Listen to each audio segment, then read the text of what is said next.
Let's now look at some of the things which all top traders know, just almost as a bit of a recap on what winning strategies have within them. Again, before we build up into some of those winning trading strategies.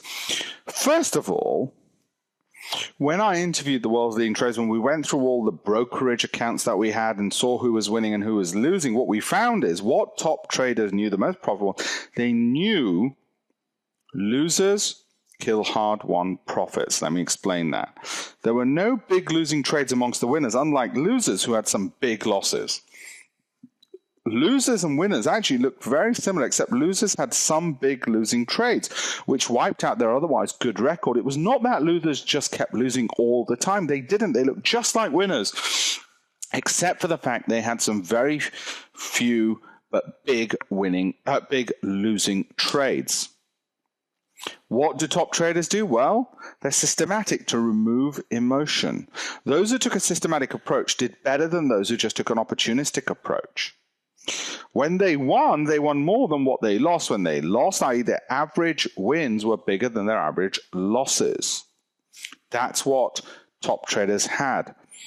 Wins to losing trades were about 55 to 45 to 60 to 40, i.e. they're almost equal between winners and losers. Winners and losers won and lost about the same amount. It was just that the losers lost more when they lost. It wasn't that the winners won more often than the losers.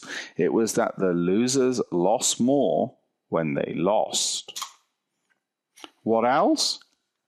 Well, they know what to play. Forex traders were particularly successful, maybe because the trends were in place, so that's good news. Those who bet small amounts but did more trades, we found were more profitable than those who traded big sizes compared to their account but traded infrequently. Long trades, those trades where you bought expecting the price to go up, took longer to make money than those where you shorted expecting the price to fall.